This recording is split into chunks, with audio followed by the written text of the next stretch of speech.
কেউ আছে। নতুন জামা কাপড়টা মোটেই পছন্দ হয়নি ববির। কেমন কুটকুট করছে সব সময়। একটু অন্য কোনো জামা কি আমায় দেওয়া যেত না? ববির মা প্রায়ই স্বপ্নটা দেখে আর ভাবে ববির কাছে একটু সফট কটন টাইপের কয়েকটা ড্রেস কি করে পৌঁছে দেওয়া যায়। কলকাতা থেকে কিছুটা দূরে মফস্বলে ববিদের বাড়ি, তাই কলকাতার হস্টেলে থেকে ববি পড়াশোনা করে। কয়েকদিন ধরেই ফোনে সে তার মাকে কয়েকটা টি শার্ট কিনে দেবার কথা বলছিল। বাবাকে সে সব কথা বলতে সাহস পায় না।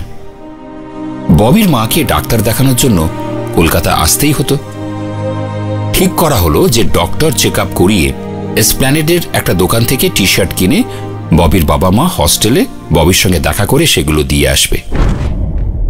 কিন্তু তার আগেই একটা রোড অ্যাক্সিডেন্টে ববি এই পৃথিবী ছেড়ে চলে যায়। খবর পেয়ে ববির বাবা ছুটে যায় কলকাতায়। নিজের হাতে ছেলের কবরে মাটি দিতে হয় তাকে। এরপর থেকে ববির মা প্রায়ই ওই স্বপ্ন দেখে।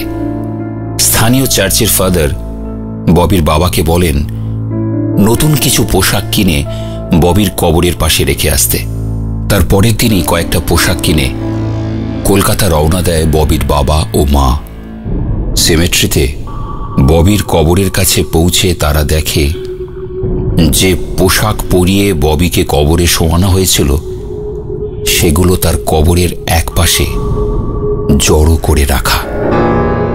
নতুন পোশাকগুলো কবরের অন্য পাশে রেখে কবরের ওপর ফুল ছড়িয়ে সেমেট্রি থেকে বাইরে বেরিয়ে আসে ববির বাবা ও মা।